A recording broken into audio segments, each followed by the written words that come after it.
Coming into this Eagles-Saints game, the talk around Philadelphia was what happened after the Saquon drop. Well, after Saquon dropped the ball and the Eagles couldn't have a chance to kill more clock against the Atlanta Falcons, Kirk Cousins went down the field like a Sunday stroll, and the Falcons had the go-ahead score and escaped with a win on Monday Night Football, 22-21. Many people were panicking amongst Eagles fans, where defense doesn't get any pass rush, defensive line looks really soft, and the play calling was questionable with Nick Sirianni, blah blah blah. Come into this game, and it was really frustrating to start off. I mean, you saw defense actually make some really good progress. They held the Saints in check for much of this game, but offensively could not get anything going. 4 consecutive drives in Saints territory, none resulted in points. The first drive, we saw Jalen Hurts get into the red zone and throw an interception. Definitely a bad throw, but you could also see that Devontae Smith kind of cut off the route, but still bad throw, not on Jalen Hurts. This next one was a fumble in Saints territory. This poor pocket awareness from Jalen Hurts. This can't happen, giving up points, leaving it on the board. And then after that, we're seeing more of questionable decisions from Nick Sirianni, where he decides to go for it deep in Saints territory. And I mean, I like the decision, but unfortunately the play calling wasn't that great. But also think about the grand scheme of things. When it's under 20 seconds, how much more ground can you gain? Or if you have to take some shots into the end zone and also risk a turnover again or leaving points up on the board. Well, they didn't even get that opportunity because they failed to convert 4th down, leaving 3 points from a good kicker on the board. After halftime, you see similar things with them going for it in Saints territory, failed to convert, and again leaving points on the board in a low scoring game where clearly points are coming at a premium in this game.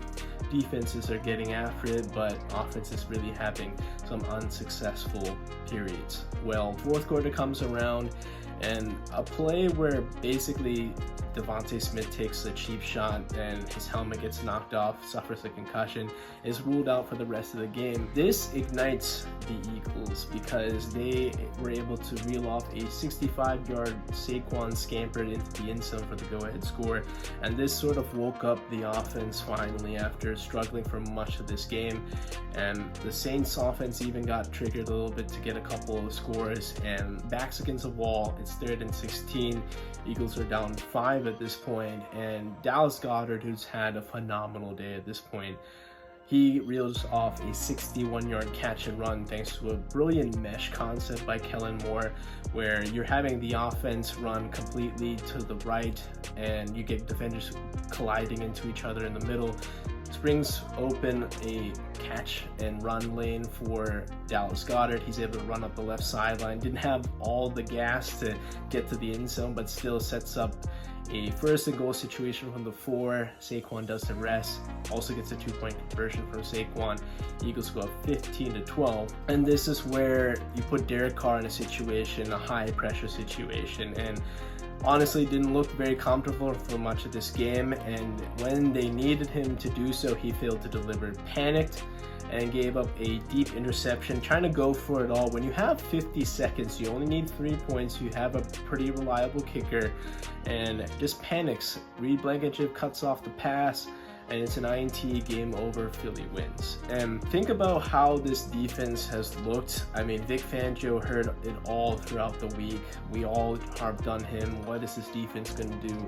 And it started up front with the Georgia guys, with Jordan Davis and Jalen Carter. Jordan Davis, who has had some ups and downs early in his career and still is trying to find himself in the NFL. Well, he had a sack and really controlled the middle of the field, stuffing gains, holding up blocks. And then Jalen Carter did the same thing, but was far more disruptive, where he got into the backfield so many times, a couple of pass deflections, some tackles for loss, and really stuffed a lot of plays that we're seeing Kamara get loose for. And if he wasn't there, he ate up some blocks. Zach Bond and the linebacking core was able to be reinforcements to corral Alvin Kamara, who only had a long of 16 yards. compared to 115 yards total that he had. He had 87 on this day, but only had 3.3 yards a carry, so really had to earn it against this Eagles front. So that's a massive improvement, because against Bijan they were reeling off like 6-7 yards a carry, and then you factor in Tyler Algier, it was basically like 5.9 yards a carry or something like that. Just can't happen in the NFL. Well, big time adjustment against a big time back.